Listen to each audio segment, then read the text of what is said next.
Hello दोस्तों, नमस्कार। स्वागत है आपके अपने यूट्यूब चैनल संजय टेक्निकल @21 में। आज की इस वीडियो में हम पुनः 25 महत्वपूर्ण प्रश्नों का डिस्कशन करेंगे। इस सीरीज़ का या आज का 2500 क्वेश्चन की जो सीरीज़ हमने चालू की थी DRDO के लिए, उस सीरीज़ के यह 9वीं क्लास है, यानी कि पार्ट 9 है। इससे पहले हमने 8 क्लास में लगभग 200 क्वेश्चंस को डिस्कशन किया है। उम्मीद है आपने वो सारे वीडियोस देख ली है। अगर आपने अभी तक उन वीडियो को नहीं देखा तो एक बार चैनल पर विजिट करके उन सभी वीडियो को देखें। आप ये वीडियो आपके आने वाले किसी भी टेक्निकल एग्जाम के लिए काफ़ी महत्वपूर्ण होंगी। तो चलिए आज की वीडियो को शुरू करते हैं। आज का हमारा पहला प्रश्न है,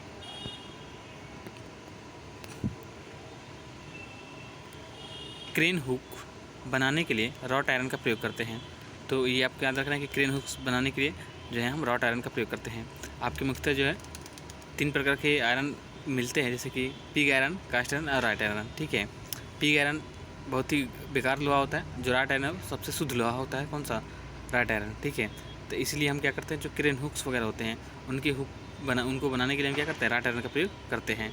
ठीक है, उम्मीद है ये आपको ये क्वेश्चन समझ में आ गया होगा। राट आयरन की ये जो आयरन होते हैं किसी प्रकार के, ये जो है इनकी अलग अलग जो भट्टी होती हैं, फर्नेस होते हैं, उनसे तैयार किया। जैसे पिग आयरन को ठीक है ब्लास्ट फर्नेस से तैयार किया जाता है, कास्ट आयरन को क्यूपुला फर्नेस से तैयार किया जाता है, और राट आयरन को जो है पुडलिंग फर्नेस से तैयार किया जाता है। ठीक है, ये क्वेश्चन पूछा जाता है आपसे कई बार कि राट आयरन को बनाने के लिए कौन सी भट्टी का प्रयोग करते हैं।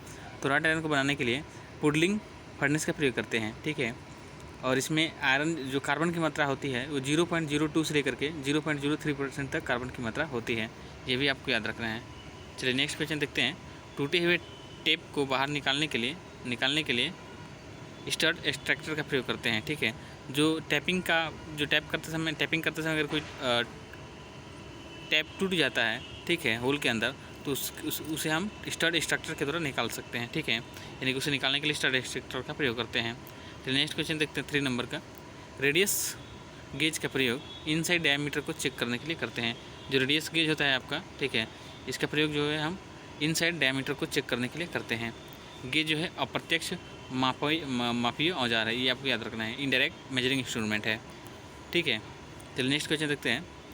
पिग आयरन हार्ड और ब्रिटल होता है। जो पिग आयरन होता है यह अधिक हार्ड और क्या होता है, भंगुर होता है, ब्रिटल होता है। ब्रिटल का मतलब होता है भंगुर। ठीक है, तो ये भी आपको याद रखना है। इसके साथ ही कास्ट आयरन जो होता है वो होता है ये आपका मेलिएबल और डक्टाइल होता है। ठीक है, इसी वजह से जो है कास्ट आयरन किसी गुण की वजह से जो है लेथ मशीन का जो वेट होता है वो क्या होता है, बनाया जाता है, क्योंकि ये क्या होता है, मेलिएबल और डक्टाइल होता है। तो ये भी आपको याद रखना है। पिग आयरन हार्ड और ब्रिटल होता है, जबकि कास्ट आयरन मेलिएबल और डक्टाइल होता है। ठीक है, चलिए नेक्स्ट क्वेश्चन देखते हैं 5 नंबर का। माइक्रोमीटर में हब के ऊपर ग्रेजुएशन बनी होती है। जो आपका माइक्रोमीटर होता है उसके हब के ऊपर आपकी क्या होती है, उसमें ग्रेजुएशन बनी होती है। ठीक है, हब को हम दूसरे नाम से भी नाम जानते हैं, जैसे कि स्लीव हो गया या बैरल हो गया। ये क्या है, हब के दूसरे और नाम है, स्लीव या बैरल। ठीक है, माइक्रोमीटर से संबंधित आपसे क्वेश्चन पूछा जाता है, इसका लिस्ट काउंट, मतलब कई सारे एग्जाम में पूछा गया है, बहुत सारे एग्जाम में। तो लिस्ट काउंट क्या होता है, 0.01 mm होता है माइक्रोमीटर्स का क्या चीज़, लिस्ट काउंट। ठीक है, यानी कि माइक्रोमीटर जो है 0.01 mm तक कम से कम माप ले सकता है। ठीक है, नेक्स्ट क्वेश्चन देखते हैं। चिप फ्लो को कंट्रोल करने के लिए रेक एंगल का प्रयोग करते हैं। यानी कि चिप कटिंग टूल्स में जो चिप्स बनती हैं उसे कंट्रोल करने के लिए हम रेक एंगल देते हैं उसमें। ठीक है, किसमें, कटिंग टूल्स में। रेक एंगल आपके मुख्यतः 3 प्रकार के होते हैं, positive rake angle, negative rake angle और जीरो रेक एंगल। ठीक है, तो ये भी आपको याद रखना है, positive rake angle, negative rake angle और जीरो रेक एंगल। ठीक है, तो यहाँ पे आपसे पूछा जाता है कि कार्बाइड टूल पे कौन सा रेक एंगल दिया जाता है। ठीक है, तो कार्बाइड टूल पे जो है आपका नेगेटिव रेक एंगल दिया जाता है। ठीक है, ये भी आपको याद रखना है। चलिए नेक्स्ट क्वेश्चन देखते हैं। हाई कार्बन स्टील की चिपिंग के लिए चीजल का पॉइंट एंगल 65 डिग्री होता है। यानी कि हाई कार्बन से बना हुआ कोई पदार्थ, कोई मेटल है, तो उसकी चिपिंग करनी हो, ठीक है, तो हमें उसके लिए क्या करते हैं, चीजल का पॉइंट एंगल जो है 65 डिग्री रखते हैं। इसके साथ ही कास्ट आयरन की अगर होता है तो उसके लिए हम 60 डिग्री का एंगल रखते हैं, और माइल्ड स्टील का होता है तो वहाँ पे हम 55 डिग्री का चीजल के पॉइंट एंगल रखते हैं। ठीक है, ये भी आपको याद रखना है। चलिए नेक्स्ट क्वेश्चन देखते हैं। फेराइट एवं सीमेंटाइट का मिश्रित रूप मार्टेनसाइट है। ठीक है, अब यहाँ से आपसे क्वेश्चन घुमा के पूछा जा सकता है कि मार्टेन सैंड किसका मिश्रण है, तो आप याद रखेंगे कि फेराइट एवं सीमेंटाइट का क्या है, यह मार्टेनसाइट मिश्रण है। ठीक है, ये आपका इसी प्रकार से क्वेश्चन पूछा जा सकता है कि फेराइट एवं सीमेंटाइट का मिश्रण क्या है, तो आपको कहेंगे, आपका आंसर होगा कि मार्टेनसाइट। ठीक है, चलिए नेक्स्ट क्वेश्चन देखते हैं। श्रिंक रूल का प्रयोग पैटर्न मेकर करते हैं। ये क्वेश्चन कई सारे एग्जाम में पूछा गया है कि श्रिंक रूल का प्रयोग कौन करता है, तो आप याद रखेंगे कि पैटर्न मेकर जो होते हैं वो श्रिंक रूल का प्रयोग करते हैं। ठीक है, इसके बाद है श्रिंक रूल का मतलब है कि इसमें जब इसकी जो क्या होती है, जो इसका स्टैंडर्ड जो माप होता है, ठीक है, वो कॉमन जो आपके सामान्यतः जो स्टील रूल होते हैं उनसे थोड़ा सा क्या रखा जाता है, बड़ा रखा जाता है। क्योंकि जब मेटल को मोल्डिंग में डाला जाता है तो उसमें क्या होता है, इसमें जो है क्या करने के बाद जब वो मेटल ठंडा होता है तो उसमें क्या होता है, उसकी माप थोड़ी सी घट जाती है, वो सिकुड़ता है। इसलिए हम क्या करते हैं, इस जो श्रिंक रूल होता है इससे थोड़ी माप हम क्या करते हैं, अधिक लेते हैं। इसलिए इसका ग्रेजुएशन जो होता है, सॉरी, इसकी मार्किंग जो होती है सामान्यतः स्टील रूल के मुकाबले थोड़ी सी अधिक मतलब मार्क की जाती है। तो ये भी आपको याद रखना है। इसके साथ ही आपसे पूछा जाता है नैरो रूल का प्रयोग यहाँ पे किया है, तो तंग जगहों पे प्रयोग करने के लिए, माप लेने के लिए हम नैरो रूल का प्रयोग करते हैं।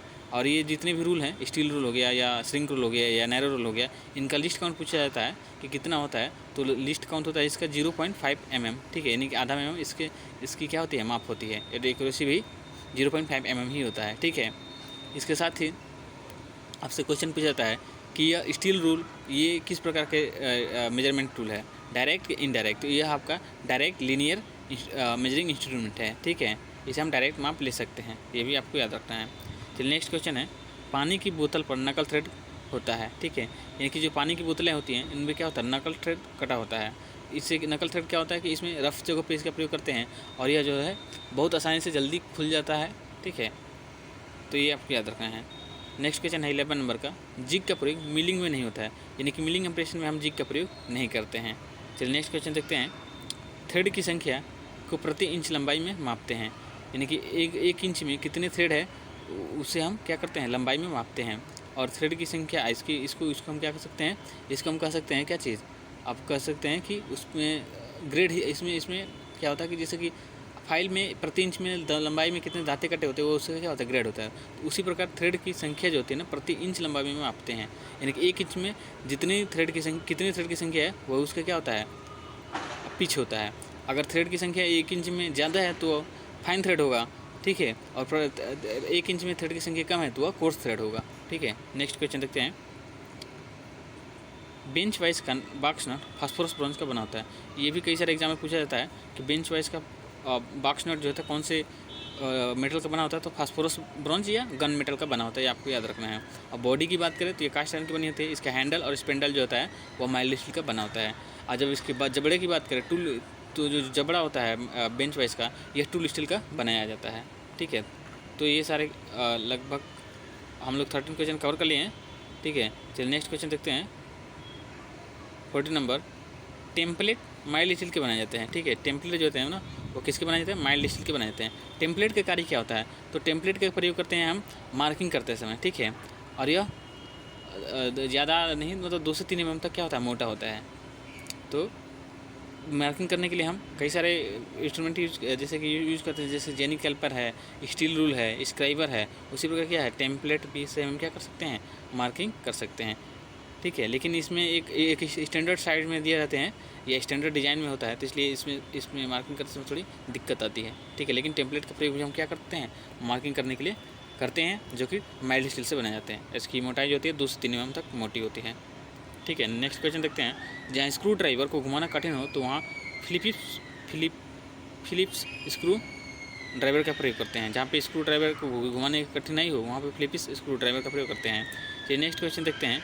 हैमर के स्ट्राइकिंग फेस की हार्डनेस 49 से 56 HRC होनी चाहिए, यानी कि 49 से लेकर 56 HRC तक होनी चाहिए हैमर के स्ट्राइकिंग फेस की हार्डनेस। ठीक है, हैमर जो होता है एक प्रकार का हैंड टूल है जिसका प्रयोग हम मतलब कि चोट लगाने के लिए और जॉब को विभिन्न शेपों में बनाने के लिए हम क्या करते हैं।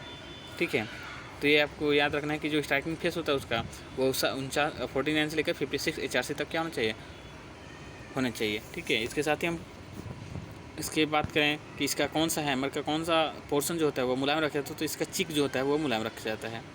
ठीक है, तो चलिए नेक्स्ट क्वेश्चन देखते हैं।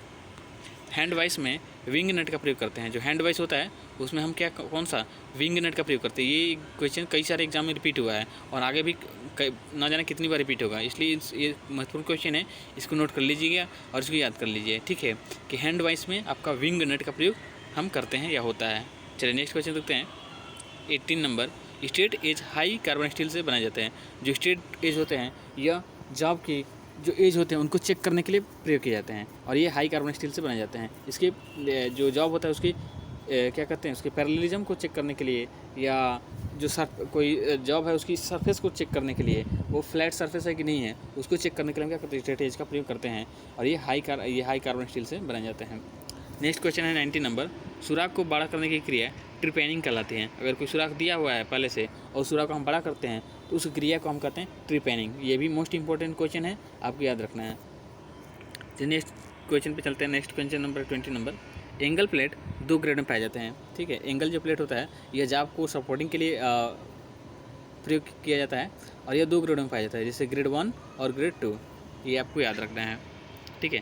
तो नेक्स्ट देखते हैं 21 नंबर का, करें कि स्क्राइबर का प्रयोग करते समय झुकाव कोण 30 डिग्री होता है। यानी कि स्क्राइबर का प्रयोग हम क्या करते हैं, मार्किंग करते समय करते हैं और इसको 30 डिग्री पर झुका करके मार्किंग करनी चाहिए, ठीक है। स्क्राइबर का पॉइंट पूछा जाता है, पॉइंट एंगल पूछा जाता है, तो स्क्राइबर का जो पॉइंट एंगल होता है वो 12 से 15 डिग्री तक होता है, ठीक है।